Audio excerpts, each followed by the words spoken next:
The engine roared back to life with a satisfying purr.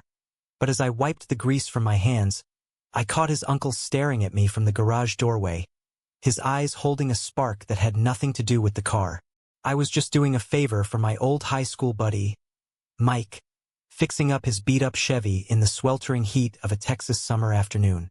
Little did I know, that simple act of kindness would unravel my entire world, forcing me to confront desires I'd buried deep and choices that could shatter families.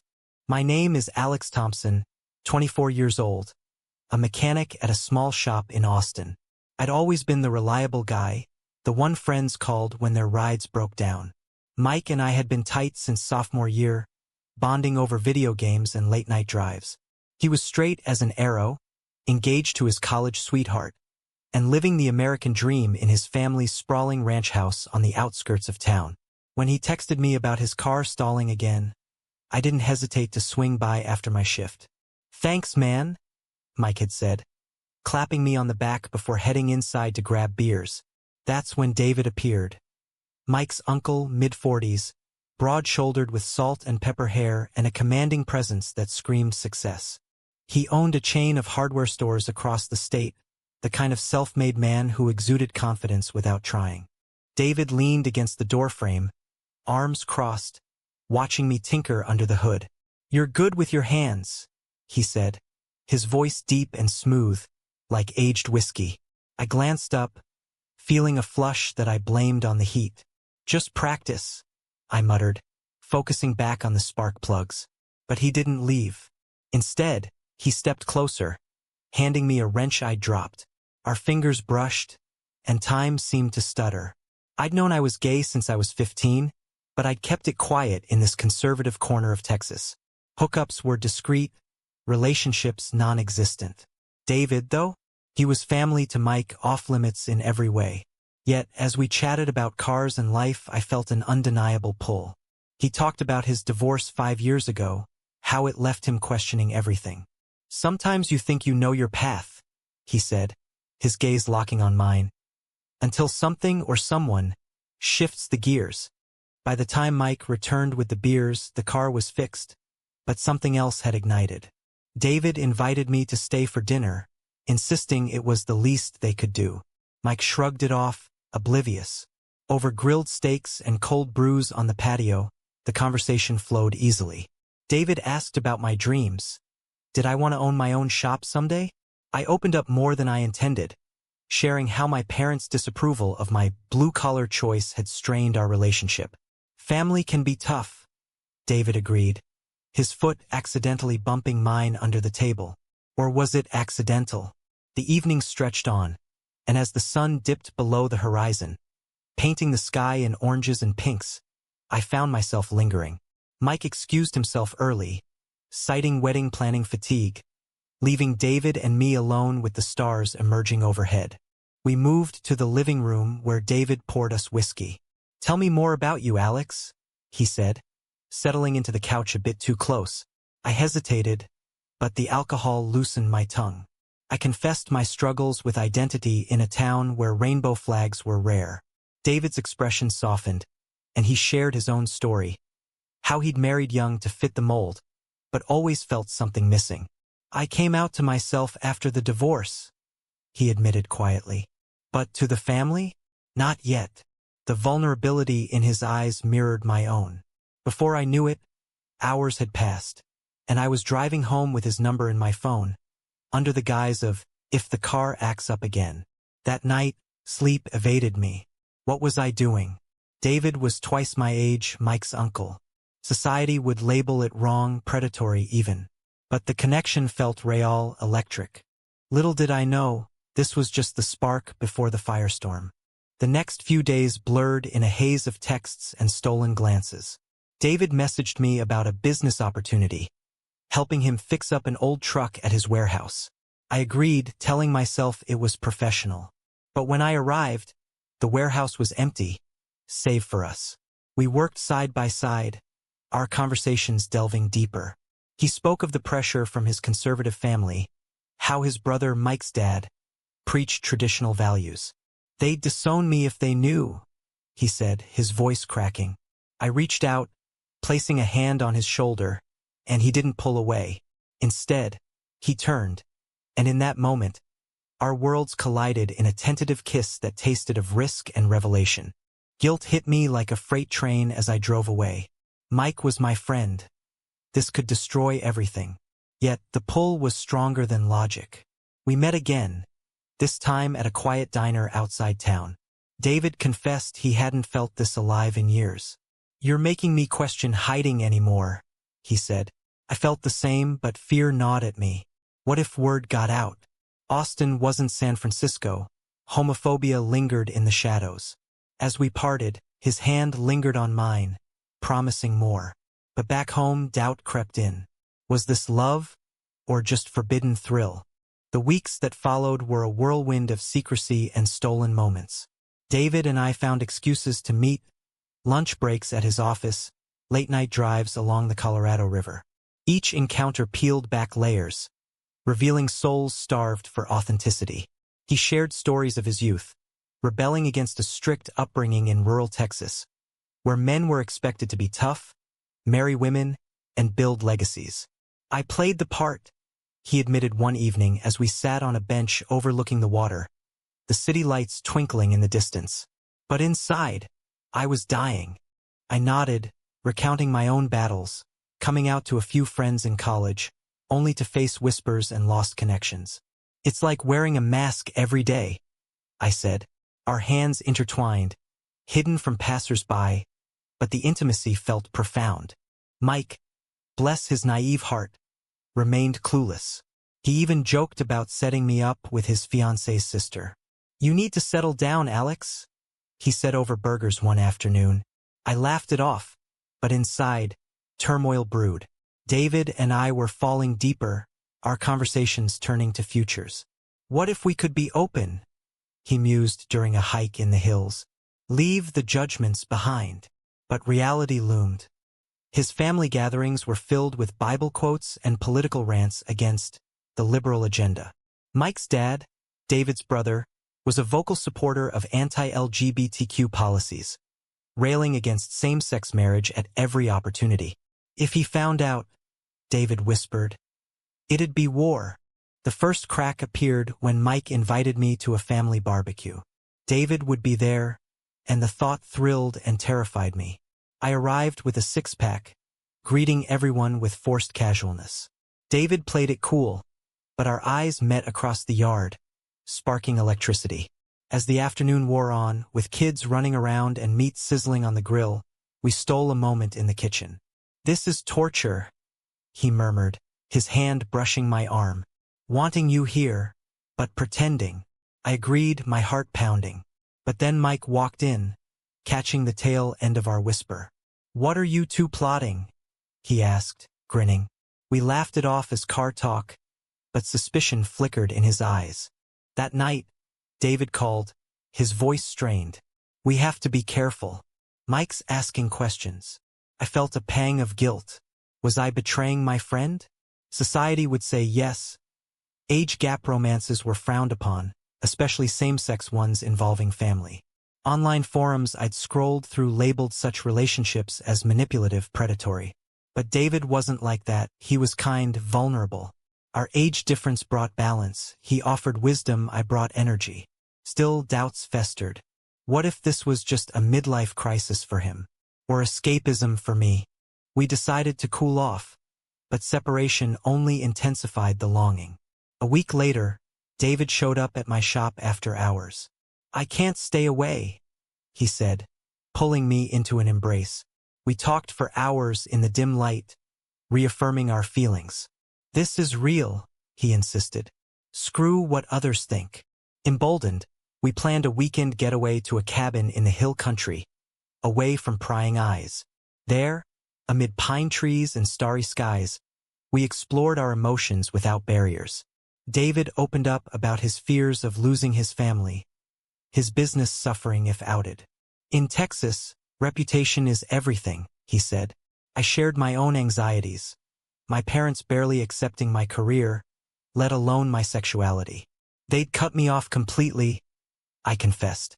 The trip deepened our bond, but upon return, reality crashed in. Mike confronted me at a bar. "You've been acting weird, man. And Uncle David too. What's going on?" I denied everything, but lies tasted bitter. The web of deception was tightening, and I wondered how long before it snapped. Social pressures mounted. Friends made offhand jokes about old guys hitting on young dudes, unaware of the sting. Online, debates raged about intergenerational gay relationships, some calling them empowering, others exploitative. Where did we fit? As tensions simmered, a bigger storm brewed. David's ex-wife, sensing changes, started digging. She called him, accusing him of midlife foolishness. He brushed it off, but the call shook him. "If she tells my brother," he trailed off.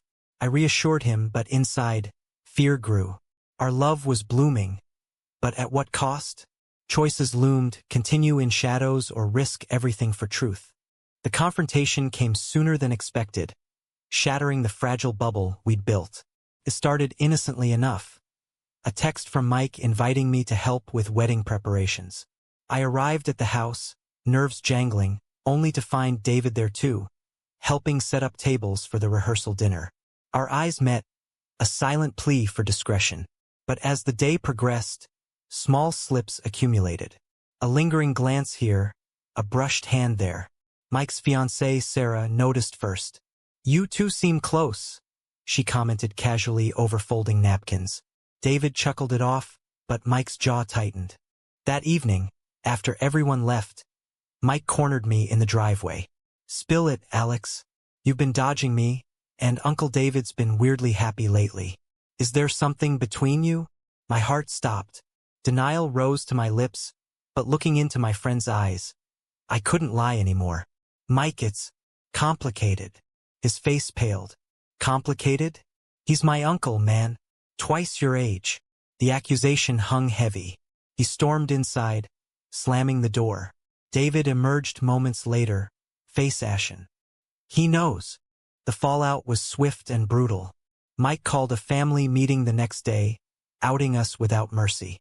David's brother, Robert, exploded. "This is disgusting. You're preying on a kid, David. And you, Alex, betraying my son like this." The room erupted in shouts. Robert's wife clutched her pearls, muttering about sin and hellfire. Mike stood silent, hurt etched on his face. "I trusted you," he whispered to me. David defended us, voice steady. "It's not like that. We care about each other. Age doesn't define love." But Robert wasn't hearing it. "Get out, both of you. You're not welcome here anymore." We left in stunned silence, driving to my apartment. David broke down in the car. "I've lost my family," he sobbed. I held him, tears streaming down my own face. Society's judgments echoed in my mind, articles I'd read about age gap relationships in the LGBTQ community, some celebrating them as mentorship turned love, others decrying power imbalances. Was Robert right? Was I being manipulated? No, I told myself. Our connection was mutual, built on shared vulnerabilities. But doubt seeded. The news spread like wildfire through our circles. Friends took sides. Some supported us, calling it brave. Others ghosted me, whispering about inappropriate dynamics. At work, coworkers side-eyed me after hearing rumors. "Dating an old guy? That's weird," one said. I defended fiercely, but isolation crept in. David faced worse. Business partners pulled out, citing moral concerns. His stores suffered boycotts from conservative groups. "This is what coming out costs in Texas," he said bitterly one night, as we huddled on my couch. Amid the chaos, we clung to each other. Late-night talks revealed deeper layers. David admitted regretting not coming out sooner. "I wasted years in a loveless marriage." I shared my fear of never being accepted. "My parents, if they find out." We decided to tell them, hoping for understanding. My mom answered the call, her voice warm at first. But as I explained, silence stretched. "Alex, this isn't right. He's too old. And a man? We raised you better." Dad hung up without a word. Another bridge burned. Social media amplified the drama. Anonymous posts on local forums debated our story. Some called it inspiring, others predatory. Young gay men deserve better than older creeps, one comment read. David scrolled through them, pain in his eyes. Do they see us, or just stereotypes? We attended a support group for LGBTQ adults, finding solace in similar stories. One couple, with a 20-year gap, shared their triumphs over adversity. Love wins, but it fights dirty, the older man said. Yet, external pressures paled against internal conflicts. Mike reached out, wanting to talk. We met at a neutral coffee shop. I feel betrayed, he admitted. But seeing Uncle David happy, it's confusing. Tears welled as he questioned his own biases. Is this really wrong? The meeting ended unresolved, but a crack of hope appeared. As high noon approached, a bigger threat loomed. Robert threatened to cut David from the family business inheritance. Choose, him or us. David wavered, the weight crushing. I love you, Alex, but family. My heart shattered. Was this the end? Choices defined us. Sacrifice love for acceptance, or forge ahead into uncertainty. The ultimatum hung like a guillotine, forcing decisions that would redefine lives. David paced my living room, torn between loyalty and desire. Robert's always been the patriarch, he explained. Losing the family means losing everything I've built. I understood his identity was tied to that legacy. But anger bubbled. What about us? Are we worth fighting for? He pulled me close. You are. But it's not that simple. We argued late into the night, voices rising. You're choosing fear over love, I accused. He countered. I'm choosing survival. The next day, David met with Robert alone. Hours later, he returned defeated. He won't budge. Says I'm a disgrace. Tears streamed as he confessed, considering ending things. Maybe they're right. The age difference. Society sees it as wrong. I recoiled. Society? Or you? The words stung, revealing cracks in our foundation. Had our love been rushed, built on rebellion rather than substance? Doubts multiplied. Friends advised caution.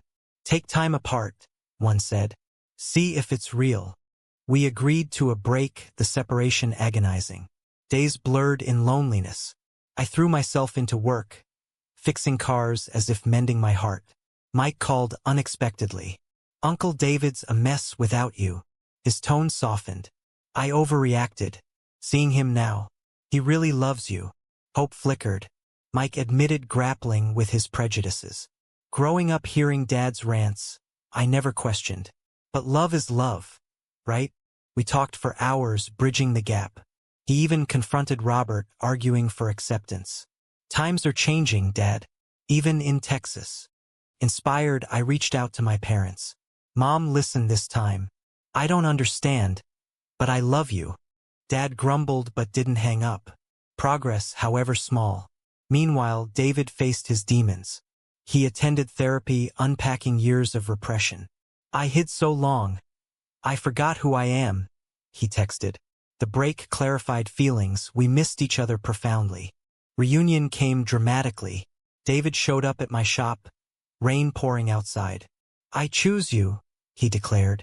Told Robert to keep his inheritance. I'm out, but free. We embraced, rain mingling with tears. But freedom brought new battles. Public scrutiny intensified. A local news story twisted our tale into scandal. Businessman leaves family for young lover. Comments flooded. Some supportive, praising courage. Others vicious, accusing exploitation. Power imbalance, they cried. We debated, responding. Let them talk, David said. We know our truth. Social conflicts escalated. At a pride event in Austin, we held hands publicly for the first time. Cheers mixed with jeers. A protester shouted, "Pervert!" Security intervened, but the incident shook us. Is this worth it? I wondered. David squeezed my hand. Yes, authenticity is. We volunteered at LGBTQ centers, helping others navigate similar paths. Stories poured in, couples defying norms, facing backlash but finding joy. Mike's wedding approached, a litmus test. He invited us, defying Robert. Your family, he insisted. Robert boycotted, but the ceremony was beautiful. Seeing Mike happy reminded me of stakes. During the reception, David and I danced slowly, ignoring stares. "This is our beginning," he whispered. But highs preceded lows. David's business suffered. Partners withdrew amid controversy. "Conservative clients don't want a gay scandal," he sighed. We brainstormed pivots, starting a new venture together, perhaps an auto repair chain with inclusive values. "Turn pain into purpose," I suggested. Excitement built, but reality tested resolve. Financial strain mounted. My savings dwindled, supporting us. Amid turmoil, love deepened. We navigated choices daily. Forgive family, challenge society, or retreat. A heated debate with Mike's family at a tense dinner highlighted divides. Robert accused, "You're corrupting the youth." David retorted, "Love isn't corruption." The night ended in stalemate, but seeds of change planted. As climax crested, a final twist, David's ex-wife apologized, revealing her own hidden truths. "I knew you were gay. I should have let you go sooner." Her support bolstered us. With allies growing, we pressed on, ready for whatever came. Resolution dawned slowly, like Texas sunrises painting the horizon gold. David and I moved in together, a modest apartment in Austin's vibrant East Side, symbolizing our fresh start. The move wasn't without hurdles. Neighbors whispered, but we built a community of like-minded friends. Work stabilized. David's new business, partnering with inclusive suppliers, began thriving. My shop promoted me, recognizing my skills beyond drama. "You've got grit," my boss said. Family ties mended piecemeal. Mike visited often, his initial hurt fading into acceptance. "Seeing you too. It's real love," he admitted over coffee. Robert remained distant, but holiday cards arrived, a tentative olive branch. My parents called weekly, awkward conversations evolving into genuine interest. "Tell me about David," Mom asked once. Progress felt miraculous in a state where change came hard. Socially, we became advocates. Speaking at events, we shared our story, emphasizing consent, mutual respect in age-gap relationships. Debates ensued. Empowering or problematic? Audiences split, but dialogue opened minds. One young man approached us post-talk. "Your story gave me hope." Moments like that affirmed our path. Yet scars lingered. Nights when doubts resurfaced. Was the age difference a barrier? David worried about health, future burdens. "I don't want to hold you back," I reassured. "You're my partner, not a burden." We attended couples therapy, strengthening bonds. Love, we learned, required constant choice, choosing each other daily amid adversity. Years passed in a montage of milestones. Mike's first child, our godson, brought joy. We babysat, watching him grow in a more accepting world. David's business expanded, hiring LGBTQ youth. My dream shop became reality with David's investment. Together, we navigated life's twists, our relationship a testament to resilience. Reflecting back, that fateful car repair sparked a revolution in our lives. From secrecy to openness, betrayal to forgiveness, we emerged stronger. Society evolved too. Laws changed, attitudes softened, though challenges persisted. Our story, fraught with controversy, sparked discussions on love's boundaries. In the end, was it right for Alex and David to pursue their relationship despite the familial and societal backlash?